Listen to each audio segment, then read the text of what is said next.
I'm Cindy Aguirre in Dallas with a look at your headlines from North Texas, and we begin with serious concerns in Irving. A man has been arrested accused of secretly recording women while they were using the restroom. And we just got a look at court documents suggesting there could be hundreds of victims. Scoop Jefferson is at the shopping center at the center of this investigation with how police are asking potential victims to come forward. That is shocking to me. As we are about to walk into the store. Joelle is taking her daughter Camille birthday shopping, both shocked to learn what a man is accused of doing inside one of their favorite stores. Irving police say 19-year-old Macarius Bates spent months secretly recording women in dressing rooms and restrooms, including the one here at TJ Maxx on MacArthur Boulevard. Who does that? Oh my goodness, who does that? Police arrested Bates at this Kroger near TJ Maxx, saying he had already secretly recorded women at a different Kroger. Bates was arrested on June 26 on multiple counts of invasive visual recording. Detective Maria Herring shared what she considers even more alarming evidence in their case against Bates. There's nearly 300 images, right, that are invading someone's privacy, and we just haven't narrowed down exactly how many victims. The images, police say, date back to April, showing women in department stores, dressing rooms, and restrooms, victims not yet identified. If you know or believe that your privacy was invaded at some point while you're in a shopping area, then contact the police department. Detective Herring says for any victims that do come forward, she'll make sure they get the help they need. We can provide them with counseling if they feel like they need it. The incidents are also shocking to Irving shopper Timmy, who usually shops online. You don't use the dressing room? I don't use the dressing rooms, no. Why I usually not? would. Because why should I? I'm usually, when I come to the store, I'm usually in a hurry. I usually want to go in and come back out. WFAA is waiting to hear back from TJ Maxx about what police say happened in their store, as Joelle also encourages possible victims to come forward. There's nothing to be ashamed of. It happened. They didn't realize it. They should come forward. In Irving, I'm Scoop Jefferson. Dallas City libraries will close today, the first of 3 furlough days, to make up for the widening gap in the city's budget. And shrinking waistlines are one multi-million-dollar reason Dallas is tightening its belt. Cole Sullivan shows us how weight loss drugs are costing North Texas cities millions. For calorie counters, give me 1 second. It's pounds. Because it is a significant amount. Kristen Smith is concerned about dollars at the city of Fort Worth. Luckily or unluckily, I've been talking about this a lot. The city's HR director says weight loss drugs are tipping the scales for the city's budget. GLP-1s like Ozempic now make up more than a third of employee pharmacy costs. Every other drug for every other category, meaning, cancers and MS and, just everything that you can think of that would be covered on a health plan, that one category alone is 40%, and it is actually over 40%. And expanding fast. Fort Worth says the number of people on the drugs went up by nearly half between April and May alone. I describe it as a little bit of a runaway train in being able to rein in those expenses. Otherwise, city departments like parks and libraries and others will start to feel the squeeze and be forced to trim.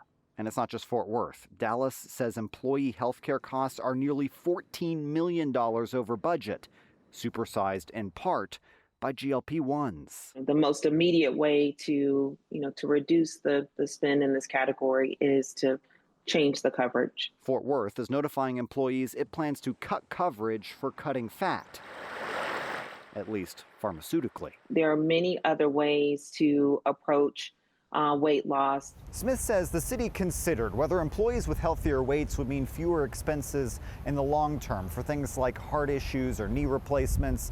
But with the cost for these drugs at more than $1 million a month, it was just too heavy to bear. Back to you. A North Texas man collapsed at the gym from cardiac arrest. Quick work and dedication from gym mates, first responders, and hospital staff turned a dire situation into a full recovery. Kevin Reese shows us how the man thanked them for saving his life. On that February night at CrossFit OTL, Bob Douglas was struggling. The box jumps a bit more difficult than usual. After finishing part of his workout, Bob had walked back out to the parking lot and was walking back into CrossFit OTL and had just opened the outside doors walking into the lobby when he collapsed. His CrossFit partners started CPR. One grabbed the defibrillator from the wall. Firefighter paramedics arrived next. I was looking over their shoulder as I saw Bob's eyes roll back in his head. The gym owner, Javier Jaime, learned it was a massive heart attack. And everybody was, praying and hoping for, him to come out the way he has. Because today, 5 months later. And I just love being here and celebrating these moments. Moments where Bob gets to meet all the people who saved him. Enough oxygen going there where there was no brain damage, at least none that I'm aware of. You might see something different. I was really shocked. I thought I was healthy. I'd been. Bob is 57. He had 3 blockages in his heart. It would take a triple bypass and weeks in the hospital before he could thank the Medical City North Hills team and the North Richland Hills firefighters who saved him. There's too many coincidences. And thank his CrossFit companions. If they hadn't acted quickly, doctors say he might have never had a chance. Pretty phenomenal. The last time I saw him, he was lifeless and pale and laying on the gym floor. Well, my message to them is I cannot express in words how grateful I am for your concern about someone you don't even know. The survival rate for someone who suffers cardiac arrest outside of a hospital is just 10%. Bob is one of those lucky few, thanks to a medical team and a CrossFit family dedicated to bringing him back. Beyond grateful. It's hard to express in words because they saved my life. In North Richland Hills, I'm Kevin Weiss. Wally Funk spent decades fighting for the chance to go to space and was 82 years old when she finally achieved that dream. Sean Giggy first shared her remarkable story 5 years ago, and now he's giving us a look at her resilience and determination as we remember her. The middle of the West Texas desert is the middle of nowhere. And yet, people from everywhere New York showed up. Brooklyn. They came to see a rocket launch. It's like it's ready to fly. Most waited all night.